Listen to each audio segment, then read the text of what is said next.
Nous vous présentons aujourd'hui l'essayiste qui habite ici au Canada, Rachida Azdouz, qui est psychologue spécialiste des relations interculturelles, pas multiculturelles, mais interculturelles. Ouais. Grande différence, j'imagine. Et elle vient nous présenter son nouveau livre, qui a un titre qui va vraiment, ça va nous, ça va brasser ça va brasser tout le monde. Dites-nous, quel est ce titre, d'où il part? Il part de quelque chose, de quelque chose qui était pas beau au départ, vous vouliez, c'est comme, pas du venin, mais un abcès. Il fallait crever quelque chose, Rachida. Oui, en fait, bonjour tout le monde. D'abord, joyeuse Pâques. Et moi aussi, je veux du chocolat. D'accord.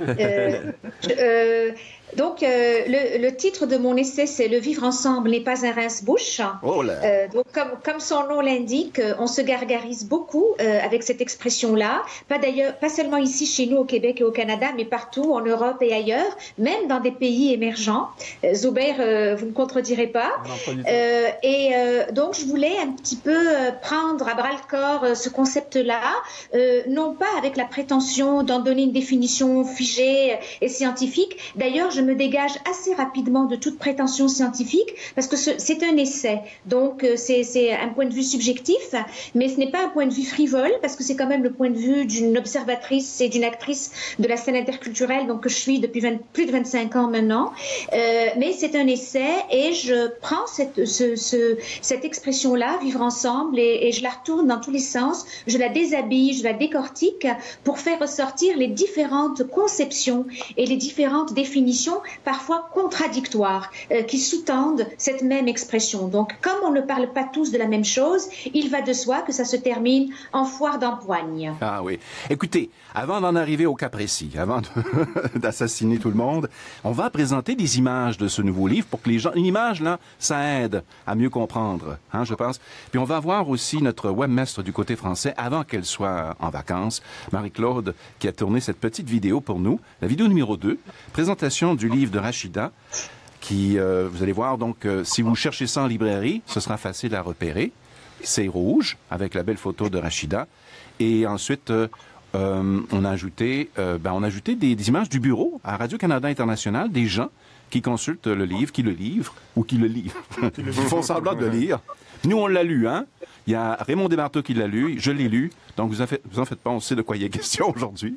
Alors voilà, c'est une scène amusante, on voit jamais ça, des gens au travail à Radio-Canada, et à Radio-Canada International, pardonnez-moi, et on voit ici Marie-Claude Sénécal, qui, elle, feuillette le livre, bien sûr, et puis, il a eu beaucoup de plaisir. Il y a aussi un autre collègue de la session espagnole, vous allez le voir à l'arrière, qui a beaucoup de plaisir, pas grand-chose à faire, et voilà, très drôle. Bon, une scène de la vie quotidienne. Maintenant, pour les scènes de la vie quotidienne au Québec, on va se retourner vers Rachida. Rachida, vous disiez que vous n'aviez pas le point de vue d'un spécialiste, mais quand même, vous êtes psychologue et vous avez, je pense, vous regardez la société, on va le dire, québécoise, avec l'œil du docteur qui dit il y a un problème, il y a une maladie, ça ne fonctionne pas. Et c'est peut-être vraiment récemment qu'on s'en rend compte, et pas seulement au Québec, mais ailleurs dans le monde, que ça devient évident. Mais à quel moment vous avez commencé à vous dire les gens veulent vraiment peut-être pas vivre ensemble? Vous êtes posé la question, est-ce qu'on veut vraiment vivre ensemble? Oui, en fait, je dis pas que c'est pas un point de vue de spécialiste, parce que je me positionne quand même comme spécialiste, puisque c'est mon champ d'expertise, les relations interculturelles, mais je dis que c'est pas un livre scientifique. Ah. Donc c'est pas, mais ça reste quand même académique. Bon. Donc j'ai commencé à me poser la question à partir de ma propre expérience comme analyste et comme pédagogue surtout. C'est qu'à partir du moment où j'ai pris acte de l'impasse dans laquelle on est plongé depuis longtemps déjà, et c'est une impasse qui ne fait que dans le fond, on ne voit pas l'issue. C'est la polarisation du débat sur le vivre ensemble. Et c'est dans ce sens-là que je me pose la question avant de continuer à polémiquer sur le comment vivre ensemble. C'est-à-dire quel modèle privilégier. Le multi, l'inter, l'assimilationnisme. Il faut peut-être s'arrêter et se poser la question, avons-nous réellement envie de vivre ensemble? Et là, c'est peut-être un peu mon biais de psychologue, parce que je pars toujours de l'individu. Je prends l'exemple du couple. Je veux dire, un couple peut très bien entamer une thérapie de couple, mais si l'un des deux n'a pas envie de continuer la vie en commun et n'entame une thérapie de couple que pour amener l'autre à accepter que le couple est fini, il faut arrêter là. Et il faut que le thérapeute vous mette dehors. et vous disent, vous devriez peut-être aller voir un avocat ou un juge, mais je ne peux rien pour vous. Alors c'est un peu ce qui arrive dans le débat. Le débat est très polarisé, il est pris en otage par l'extrême gauche et l'extrême droite, et je renvoie dos à dos les deux postures, les deux positions, parce que les deux sont dans des dérives et des excès qui disent effectivement le refus de vivre ensemble, et ce qui est très pervers, c'est que ça se fait au nom du vivre ensemble. Ah oui. C'est vrai. Donnez-moi l'exemple, parce que ça commence comme ça, le livre, par des exemples. Vous êtes invité à des débats, vous vous apercevez qu'il s'agit en fait de faux débats. On veut faire semblant d'avoir des débats, mais au fond, c'est pas ce qu'on veut, c'est pas ce qu'on cherche. Alors, c'est pas du tout ce qu'on cherche. Et d'ailleurs, je relate plusieurs expériences que j'ai moi-même vécues, soit comme panéliste, donc comme expert invité, soit comme modératrice de situations où je me suis retrouvée à modérer un débat qui n'en était pas un. Parce que tous les panélistes défendaient le même point de vue et le public était conquis. Donc, c'était plutôt la Star Academy, je dois dire, qu'un véritable débat sur le vivre ensemble. Et encore, la Star Academy, il y a des gens qui défendent un point de vue, enfin, un candidat plutôt qu'un autre qui invite sa photo. Donc, c'est un des exemples que je relate. L'autre exemple, c'est les contradictions, c'est-à-dire de vouloir revendiquer pour soi le droit à toutes les différences, mais de le nier à l'autre. De nier à l'autre le droit de revendiquer aussi sa spécificité. Cet autre, ça peut être aussi l'accueillant, la société d'accueil, à laquelle parfois, dans notre désir de défendre un point de vue minoritaire et présumé vulnérable, on dit à l'autre, mais toi, tais-toi, t'es déjà dominant. Donc, il y a toutes ces, comment dirais-je, tous ces éclairages et tous ces angles sans délégitimer aucun angle. Le seul point de vue que je délégitime, c'est le point de vue violent et haineux. Mais les autres points de vue, il faut les écouter, il faut les entendre. J'adore votre façon de présenter ces situations parce que vous démolissez tous les camps. Vous déconstruisez l'affaire pour nous montrer à tous que peu importe nos opinions, parce que c'est pas l'opinion que vous condamnez, c'est la façon d'arriver à l'opinion ou de maintenir de quoi? De protéger l'opinion. C'est le procédé. Le procédé. On a préparé des petites vidéos, des petites surprises, mais pour moi aussi, ce sera des surprises parce que je me souviens plus de quoi il s'agit. C'est pas grave, vous allez voir, on va découvrir ça. Numéro 3, c'est tiré de vos écrits, de votre livre. Et ça nous amène à une réflexion. Ça prend toujours 7 secondes avant qu'on arrive au but. Hein. C'est plus long que... Voilà. On finit par perdre... Vous la voyez? Je ne vois pas les vidéos. Alors, c'est pas grave. On finit par perdre de vue le sens même du débat. Le débat se transforme en objet de combat. C'est ce que vous avez écrit. Vous vous reconnaissez, j'espère? Et puis, je ne sais pas si on ajoute une autre citation. Non, mais c'est bien. Ce que je remarque, c'est que vous dites, on a tous une responsabilité ici à essayer d'avoir une vraie conversation avec celui avec lequel on n'est pas d'accord. Mais vous passez en revue les différents scénarios où on pourrait assumer une plus grande responsabilité, les médias, la famille, l'éducation. Et puis, j'imagine, vous avez aussi un discours sur des opinions par rapport à ceux qui disent représenter les personnes minoritaires, les fameux directeurs, directrices d'organisations. Ils sont arrivés à un moment donné, ils ont saisi l'occasion, et puis là, 10 ans plus tard, on subit encore l'opinion. Mais je n'ai pas vu dans votre livre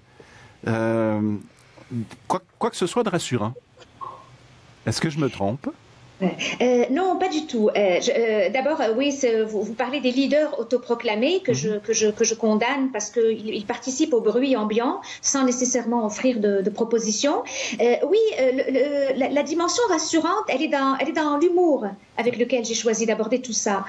Parce qu'il y a deux choses très importantes. D'une part, un choix très conscient. Je ne me place pas au-dessus de la mêlée. C'est-à-dire que quand je dénonce la polarisation, je dénonce ma propre lâcheté en tant que personne qui participe au débat public, la lâcheté des fois de ne pas dire certaines choses. Je dénonce ma propre autocensure.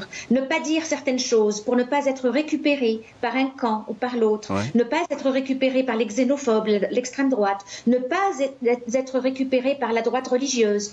Donc, je me place tout de suite comme une actrice, pas seulement une observatrice, mais aussi une actrice qui a ses propres lâchetés et qui, par son silence, des fois, contribue à la polarisation. La deuxième chose, c'est, vous dites, est-ce qu'il y a quelque chose de rassurant? Donc, je n'apporte pas de réponse, mais je rassure dans le sens où je dis, il y a beaucoup de bruit. En citant Sénèque, il faut séparer les choses du bruit qu'elles font. Il y a beaucoup de bruit autour de ce débat, mais le bruit, il est surtout en haut, chez les leaders autoproclamés, parce que c'est leur fonds de commerce. Plus ça va mal, mieux ça va pour eux. Ouais, oui. Et les politiciens, parce que la question identitaire est devenue un enjeu électoral. Mais sur le terrain, dans la vraie vie, ça va plutôt bien. Et là, je parle du Québec et du Canada, je ne parle pas de l'Europe. Ouais. Ça va relativement bien, mais sans non plus nier les problèmes. Il y a des problèmes, il y a des incompatibilités, il y a de la crispation identitaire de part et d'autre, autant chez les accueillants que chez les accueillis. Mais je pense que mon optimisme, il est plutôt là, de dire tant qu'il y a encore des relations entre les gens, tant qu'on n'a pas encore de ghetto, parce qu'on peut pas parler on peut pas à proprement parler de ghetto au Québec. Il y a quelques concentrations ethniques ici et là, mais on est loin du scénario à la française. Donc je pense que l'optimisme il est là et dans je parle du mariage mixte par exemple. À un moment donné, dans les enfants de mariage mixte ne peuvent pas détester leur père ou leur mère. Ils vont être obligés de les concilier, ces identités-là. Et je ne suis pas du tout dans la logique bisounours. On s'aime, on s'embrasse, tout va bien. Au contraire, ce que je dis, c'est que vivre ensemble, c'est aussi prendre à bras-le-corps les conflits, les nommer, ne pas les esquiver sous prétexte que... Et c'est dans ce sens-là que je pourfends aussi le multiculturalisme qui prétend que l'éloge de la différence suffit à tout régler. Oui, il y a ici c'est très fort, ça. Écoutez, Zuber, vous ne connaissez pas la formule, il va falloir vous expliquer. Vous avez le droit de poser des questions à l'invité de la semaine. Ouais. Et je pense que vous êtes tout à fait bien placé pour le faire. Là. Malheureusement, je n'ai pas encore lu votre livre, mais j'ai hâte de le lire. Mais j'ai une question... comme ça qui me vient rapidement. Comment déconstruire cette polarisation et je ne sais pas comment vous voyez, même si vous condamnez votre lâcheté, mais malgré que c'est une lâcheté, c'est pas une lâcheté que vous vouliez, que je ne sais pas assumer, mais quand même, je ne sais pas, on arrive parfois dans des situations où on peut pas carrément se mouiller, comme on dit, soit pour des raisons professionnelles, soit pour des raisons, je dis est-ce que c'est vraiment ça vaut la peine carrément carrément de dire le fond de notre pensée. Comment être plus ou moins efficace pour déconstruire en tant qu'intellectuel, mais en tant que citoyenne. Oui, merci beaucoup Zobel pour la question. Sans indiscrétion, venez-vous d'Europe ou non, de la Tunisie, tunisien. De la Tunisie. Bon, alors la façon dont je procède pour déconstruire, moi j'enseigne, donc je suis d'abord avant tout une pédagogue. Donc ce que je fais, c'est que sous forme de dialogue, j'invente un dialogue entre les deux camps. En permettant à chacun des deux, et parfois c'est moi, l'autre camp c'est moi la pédagogue devant un de mes étudiants ou une de mes étudiantes qui me dit des choses qui sont parfois très dures, parfois très racistes ou parfois au contraire très antiracistes, et je réponds. Donc c'est de permettre aux deux, parce que dans la vraie vie ça se passe pas comme ça. Dans la vraie vie, quand il y en a un qui parle et qui dit des choses qu'on n'a pas envie d'entendre, on le bâillonne. On le bâillonne. Et donc là, j'essaie d'enlever le bâillon et à travers ces dialogues, de permettre aux deux positions de s'exprimer sans être interrompues. Donc ça permet en même temps de dire, regardez, quand vous laissez les gens parler, des fois, ils nuancent eux-mêmes leurs propres propos. Et des fois, quand les propos sont carrément polarisés et qu'il n'y a aucune rencontre possible, ça permet aux gens qui vont me lire de se voir dans le miroir et de dire, voilà ce que ça donne. Quand vous monologuez, chacun de votre côté, arc-bouté sur une posture qui dit le vivre ensemble, mais qui en même temps l'empêche, voilà ce que ça donne. Le miroir grossissant de votre polarisation, voilà ce que ça donne. C'est dans ce sens-là que je le dis. Quant à la lâcheté, je parle de lâcheté, mais je parle aussi d'autres raisons qui peuvent nous amener à nous taire.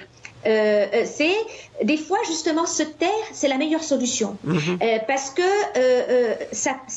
il ne faut pas ajouter au bruit ambiant parce que soit ça devient juste un murmure que personne n'entend, donc c'est totalement inutile, ou ça donne de l'importance à des positions bruyantes mais minoritaire.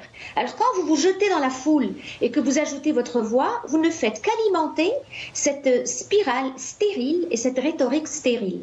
Donc se taire est parfois le fait d'une lâcheté, mais aussi le fait d'un pragmatisme.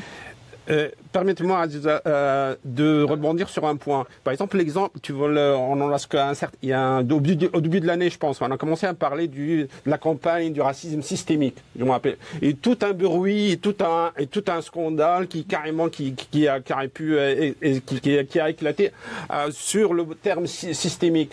Et ce qui a poussé des politiciens à carrément rétro-pédaler et carrément on veut plus parler de ce racisme systémique parce que par crainte que sous la pression, je dirais surtout médiatique et d'une pression populaire, comme quoi on taxe la société québécoise de racisme. Mais c'est les mêmes politiciens qui ont mis ces mots-là dans les champs, puis après ils se sont rendus compte que ça marchait pas bien, puis ils ont essayé de l'enlever.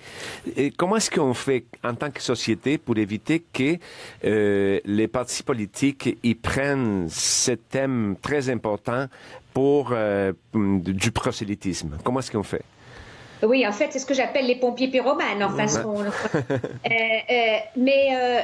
Effectivement, pour l'exemple du racisme systémique est très intéressant parce que c'est un exemple typique de ce qui arrive quand on ne s'écoute pas et quand on tire trop vite et qu'on propose des solutions ou un remède avant d'avoir bien posé le diagnostic. Et c'est typique. Ce qui est arrivé, c'est qu'au Québec et au Canada, on a une diversité de formes de discrimination. Il y a la discrimination indirecte ou la discrimination systémique qui est un effet. C'est-à-dire que sans vouloir explicitement exclure des gens, il y a des pratiques installées depuis longtemps et qui excluent des personnes minoritaires. Et il y a le racisme bête et méchant, le sale noir, sale ceci, sale cela. Et il y a dans la discrimination systémique par exemple, les fameuses personnes qui sont diplômées et qui ne trouvent pas d'emploi, donc les barrières systémiques à l'emploi. Et là, les deux côtés ont été responsables, les deux pompiers pyromanes ont été responsables du fait que cette réflexion et cette consultation est avortée. Autant le gouvernement et les politiciens qui ont fui du millage, mais qui n'avaient pas bien réfléchi et qui ont eu peur et qui ont rétropédalé parce qu'ils avaient peur que la société d'accueil se sente en procès, et les militants qui, trop pressés de proposer une solution, ont posé un faux diagnostic. Ils se sont mis à voir du racisme systémique là où il n'y en avait pas. D'accord ? Il y a une différence entre dire la diversité n'est pas assez représentée dans les médias, la diversité n'est pas assez représentée dans la littérature pour enfants, etc. Et dire je me fais trop poser la question d'où tu viens. J'ai fait exprès, Zoubert, de vous poser la question tout à l'heure, d'où vous venez. Et moi, ce que je voulais savoir, je voulais savoir est-ce que vous êtes un stagiaire invité au Québec, auquel cas, je me disais, donc, est-ce qu'il connaît vraiment la réalité québécoise? Je vais faire attention à ne pas proposer des exemples qu'il ne comprendra pas. Mais si vous êtes Québécois installé ici, je m'en fous d'où vous venez. Vous comprenez? Ouais. Donc, dire à quelqu'un d'où viens-tu, ce n'est pas du racisme systémique qui est installé dans notre langage. C'est parfois juste une curiosité bienveillante. Alors voilà ce qui est arrivé avec le racisme systémique, c'est qu'on a très rapidement posé un diagnostic de racisme systémique sur des situations qui n'en étaient pas. Résultat des courses, tout a été effacé et là où il y a du vrai racisme et de la vraie discrimination, on n'en parlera pas. Malheureusement. C'est vrai, malheureusement. Eh bien, mon Dieu. Et c'est très intéressant cet éclaircissement. Je ne le voyais pas de cette façon. Ouais. Moi, je vois les choses très simplement. Je me dis toujours c'est une solution à la recherche d'un problème. Et là, j'ajouterais le mot précipitation dans tout ça. Il y a l'affaire de la précipitation. On se précipite pour éteindre un incendie. On n'a pas vu que finalement, on a raté l'affaire. L'incendie, il est peut-être ailleurs, mais il n'est pas là. Vous savez, en parlant de précipitation, je tenais à le dire, il y a déjà des gens qui n'ont pas lu mon livre, qui ont lu un article et qui sont déjà en train de me lapider sur la place publique parce qu'ils disent que je défends le multiculturalisme, alors qu'il y a plein de pages dans mon ouvrage où justement je pourfends le multiculturalisme en disant que ce n'est pas une solution. Alors vous voyez, il faut prendre le temps d'écouter. Malheureusement, Mais si c'est pas la solution, Je sais que beaucoup de Québécois utilisent le terme ou le concept d'interculturalisme. Comment vous naviguez à travers ça, vous? Oui, l'interculturalisme, c'est une. Je dois dire que je suis spécialiste en interculturel, donc j'ai dû y croire à un moment donné en tout cas me définir comme ça. Ouais. Mais l'interculturalisme est une voie intéressante dans la mesure où elle est la conciliation des deux, de l'assimilationnisme à la française et du multiculturalisme à la canadienne. Donc, ce que j'appelle le vivre et laisser vivre, c'est le multiculturalisme, et vivre comme, c'est-à-dire s'intégrer dans le champ de la citoyenneté à tout le moins, parce que dans la vie privée, chacun fait ce qu'il veut. Mais la pierre d'achoppement de l'interculturalisme, c'est il y a un postulat de départ, c'est qu'il existe une culture dite majoritaire, la culture des francophones et des anglophones, donc des deux peuples fondateurs, et que c'est autour de cette culture majoritaire francophone au Québec, parce que ce sont les francophones, et autour de cette histoire commune à laquelle est venue se greffer la Révolution tranquille et à laquelle ont participé aussi des vagues d'immigration. C'est autour de cette culture commune qu'on construit une société, d'abord qu'on fait le débat interculturel et qu'on construit une société interculturelle. Mais il y a des objections. Il y a des groupes qui refusent, qui récusent l'existence même d'un peuple fondateur, qui disent il n'y a pas de peuple fondateur.